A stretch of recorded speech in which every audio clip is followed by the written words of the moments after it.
bonjour tous. Je m'appelle Aude, je suis mangeur compulsive et abstinente, heureusement abstinente et très heureuse de l'être depuis le 18 octobre 2010. Et je ne mange rien entre les repas, quoi qu'il arrive, et l'abstinence est la chose la plus importante de ma vie. Oui, je crois que je n'ai pas tout à fait dit correctement, mais bon. J'espère quand même que ça suffise. Voilà, donc je ne me souviens pas de ma vie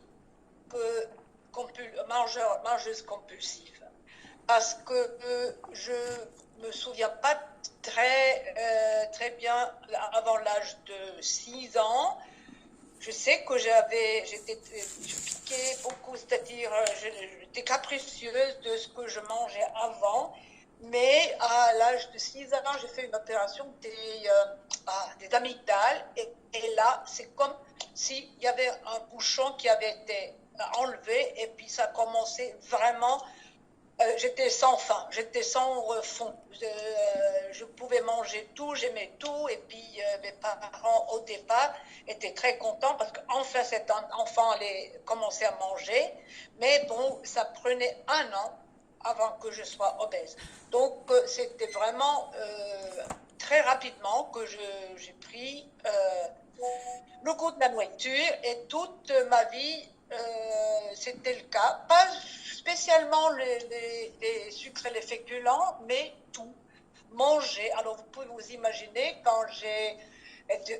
à quel point j'étais heureuse d'acquérir plus tard pour mes études en France. Là, franchement, on pouvait manger. J'étais dans le paradis, on peut dire.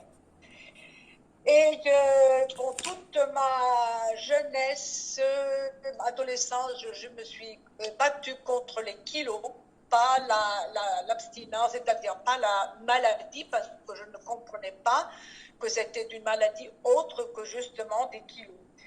Et bon, je n'avais en réalité une image de moi-même, le physique, quand même parfois un peu faussée, parce qu'il y a eu des moments de ma jeunesse, jeune adulte, où j'étais pas si grosse, mais dans ma tête, j'étais toujours aussi obèse que quand j'étais gamine. Et je vois que gamine, 10, 12 ans, j'étais quand même vraiment très, très, très ronde. Mais dans ma tête, j'étais toujours très obèse. Puis, entre 20 et 30 ans, j'ai fait mon premier grand séjour en France, pendant quelques années, et là, j'ai pris vraiment beaucoup, beaucoup de kilos.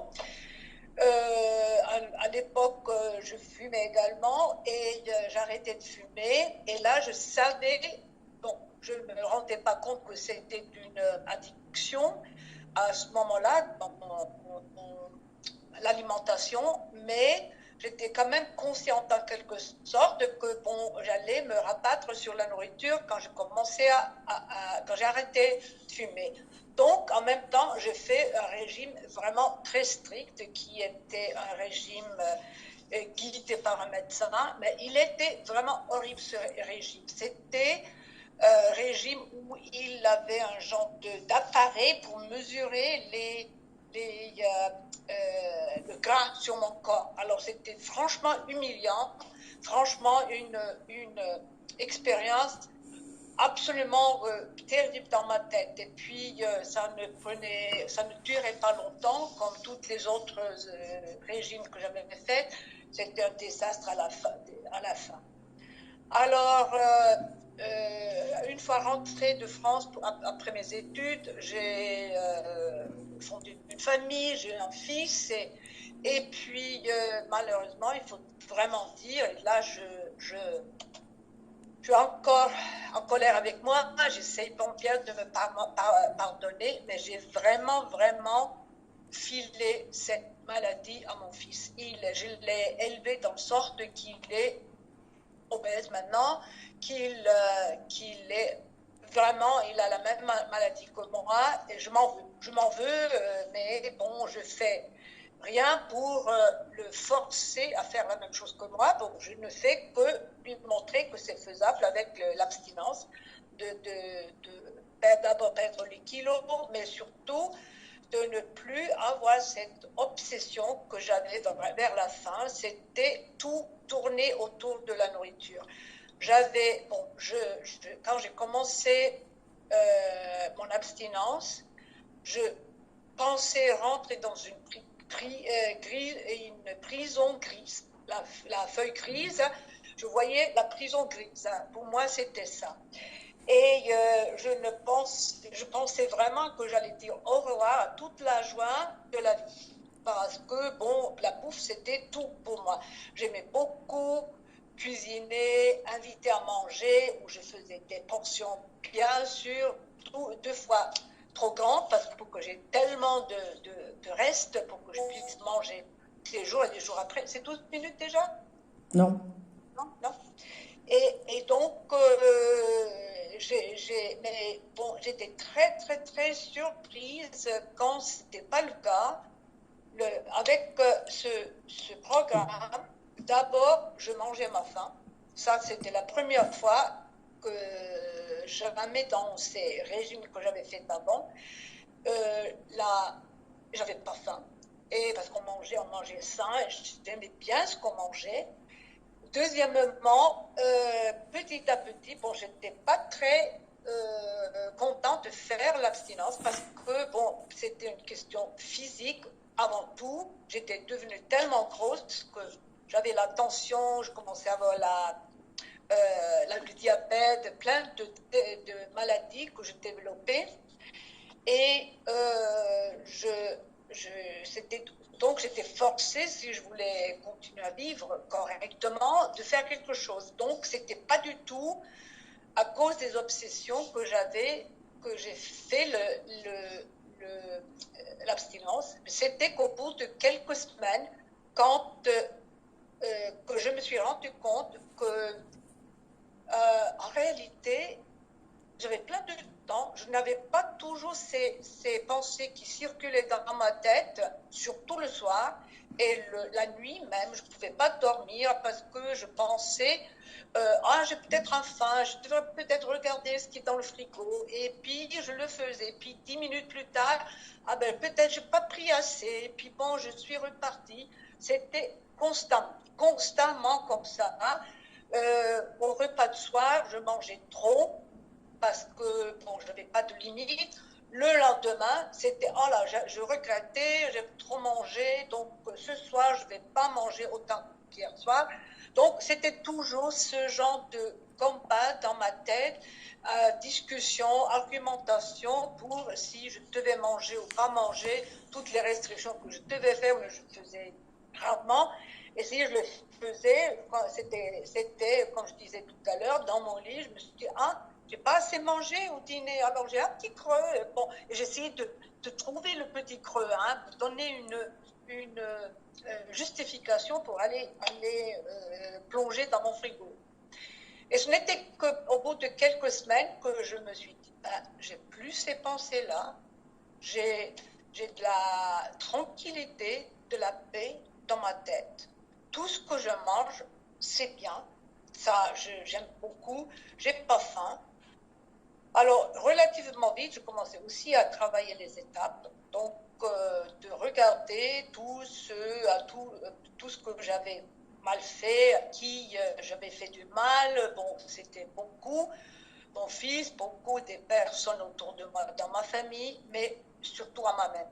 Et c'est très, très difficile, encore pour moi, de pardonner, me pardonner que j'avais été assez égoïste, que j'avais pas vu comment je faisais du mal aux autres. Mais bon, c'est venu petit à petit et il y a quelques séquelles. Donc, il y a certaines choses qui ne sont pas complètement remédiées avec les gens autour de moi. Mais mon fils, au moins, j'ai une très très bonne relation avec lui aujourd'hui.